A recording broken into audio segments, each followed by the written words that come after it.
they will stop at nothing to complete their toolkit of control, right?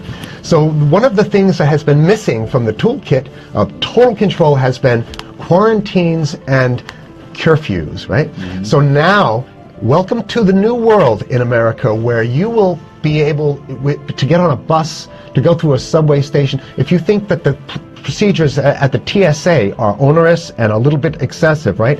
Guess this is coming to a bus depot near you. This is coming to it's a more invasive way, and the ruling class needs this, because if the ruling class ever saw wide-scale civil unrest, you'd see an Ebola outbreak in America right away. Okay, so this is what you see, is that Ebola is another tool in the toolbox of the ruling class control. Yeah, to keep down absolutely, repression. positively, 100%. This is a tool. Right. Ebola doesn't just magically start spreading. And then we have this doctors that come back here. The white people, of course, live. The two whites who got it survive. All the black people that get it die. Right? And then this one doctor is associated with this Christian charity over there. That's Billy Graham's son, the main doctor who came back here, the young guy. And it's very possible that these one of these NGOs over there is going around with a veil of Ebola, or spreading it from a small plane onto villages. The point is to get hundreds of thousands of people infected with it and create the next phase of control.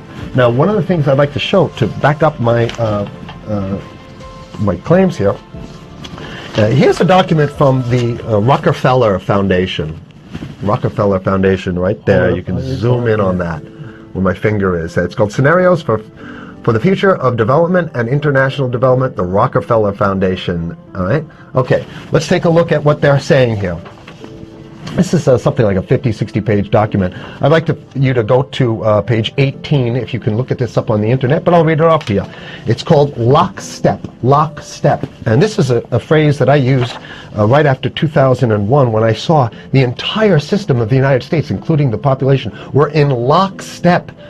So the Congress went along, and yes, it was Osama bin Laden, and the people waved their flag and said, I hate, hate, hate, hate, and everything was in lockstep. Well, in 2010, they published this, Rockefeller Foundation, and here's what they're saying. They're saying that they call it a scenario. These are scenario narratives, and they speak about it in the past tense. So they put out this scenario, lockstep. A world of tighter, top-down government control and more authoritarian leadership, with limited innovation and growing citizen pushback. Okay, I'll read a little bit of it. In 2012, the pandemic that the world had been anticipating for years, nobody was anticipating a pandemic, finally hit. Unlike 2009's H1N1, this new influenza strain originating from wild geese. They use some scenario, but this is Ebola they're talking about. Ahead. Even the most pandemic-prepared nations were quickly overwhelmed when the virus streaked around the world, infecting nearly 20% of the global population and killing 8 million in just 7 months, the majority of them healthy young adults. The pandemic also had a deadly effect on economies. You can see the agenda.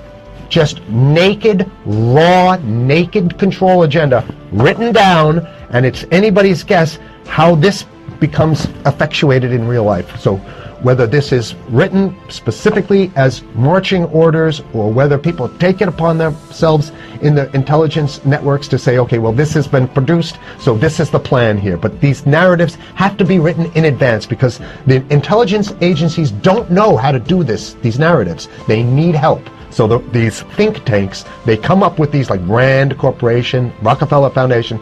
These are think tanks of death. They're not the think tanks. They're not there to find great ways to help people. Right? Okay. The pandemic also had a deadly effect on economics. International mobility of both people and goods screeched to a halt. Which is what they want. They want a completely isolated world, right?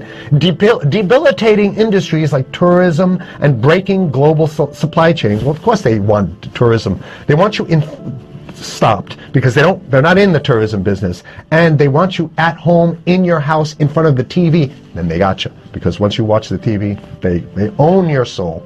Even locally, normally bustling shops and offices sat empty for months. Okay, so I love how they talk about it in the past tense in 2010. Right?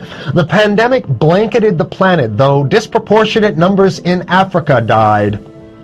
Southeast Asia and Central America, where the virus spread like wildfire. It sounds like the opening monologue of a disaster movie, right? Exactly. Over the opening credits as they show the disaster. Sure. And they made it real. They have something like this, a narration like this over the credits that set you up. Now listen to, here's the good stuff now. But even in in developed countries, containment was a challenge. Now here's this one. I love this one. The United States' initial policy of strongly discouraging, in quotation marks, strongly discouraging citizens from flying proved deadly in its leniency. So they're saying, that... No, keep going. Okay, Read it. proved deadly in its leniency. So they should have been tougher, right? Accelerating the spread of the virus, not just within the United States, but across borders. However, a few countries did fare better. China in particular. The Chinese government's quick imposition and enforcement of mandatory quarantine for all citizens, as well as its instant and near hermetic sealing off of all borders, saved millions of lives, stopping the spread of virus far earlier than in other countries. So the message is here is we have to look towards the Chinese, the oppressive totalitarian Chinese regime as an example of what we need to be doing here. And of course, the ruling class here loves the Chinese regime because they have demonstrated to the ruling class the most efficient form of capitalism, which is authoritarian capitalism. So we have capitalism, but unfortunately we have this veil. I get it. We have this veil of democracy. This is very interesting. This is continue on. Okay. China's government was not the only one that took extreme measures to protect its citizens from risk and exposure. During the pandemic, national leaders around the world flexed their muscles, flexed their authority, and imposed airtight rules and restrictions. You can see the agenda. Okay, go. Okay. From the mandatory wearing of face masks to body temperature checks at the entries to communal spaces like that's what's happening right now. Yeah, but soon it's going to be like body. It'll be at the subway. Yeah, well, is that what you're saying? We'll be going through this in the subway, to get on the buses and the subway, absolutely, things positively. like that. And what this means though is don't think about having a cigarette, a joint on you, or basically you can't. This is a dragnet for everything. So if in order for you in other words, just like with stop and frisk, this is ultimate stop and frisk. This is the ultimate cavity search kind of thing. All right, so during the pandemic, national leaders around the world flex their authority. Now there's some good stuff. Listen to this.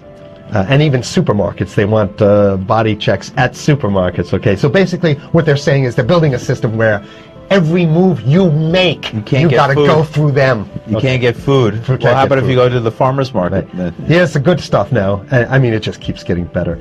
Even after the pandemic faded, this more authoritarian control and oversight of citizens and their activities stuck and even intensified. That's the whole point. So they're going to get rid of... Didn't that happen already with 9/11? Of course. 9/11 was how many, 14 years ago, and we still have all these draconian So rules. they're going to put the body cavity USA searches Patriot in. and all That's right. stuff. So in order to get to a supermarket, you got to have a body cavity search, and then when there's no more Ebola, well, you know what? We kind of like this way because we have a complete infrastructure of a control grid, like my friend down in Austin, Texas, Alex Jones says, control grid. Mm-hmm. And yes, Alex Jones is a controversial figure. Well, you may not like a lot of what he says, and I think that a lot of his stuff is a little bit. I think the way he delivers it can very much turn people off. However, he is hitting the salient points, let's say. Now, even after the pandemic, in order to protect themselves from the spread of increasingly global problems, from pandemics and national terrorism to environmental crisis and rising poverty, leaders around the world took a firmer grip on power. Well, what the hell would rising poverty have anything to do with imposing strict citizen controls with face masks. So they're very sloppy stuff here. At first, the notion of a more controlled world gained wide acceptance and approval. I'm sorry. Nobody likes this stuff. So they're just saying it.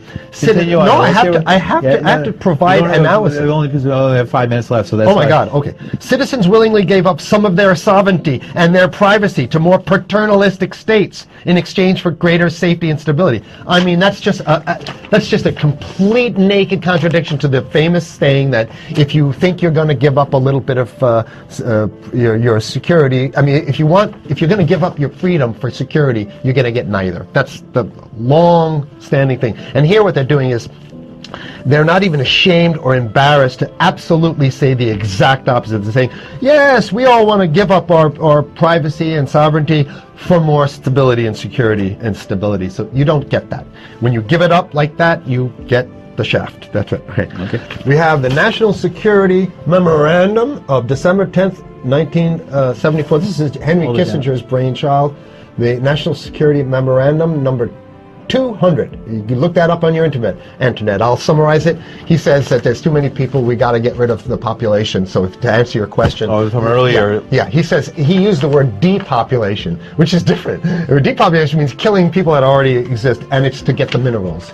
I guess the main thing to finish off this show is this, that they want to get more control, more and it's going to be curfews and quarantines. So what I'm saying is that unless the American people start to get some new way to revolt, a new way to organize, new way to protest, unless we can break through the apathy, because that's what we have here, then it's going to be a slave state here. The ruling class doesn't seem to have too much resistance. They're getting everything on their Christmas shopping list, and they've been wanting quarantines and curfews for a long time. Now they got it. And if you want to live in a world where you're tricked into all this stuff because it's for your safety, right?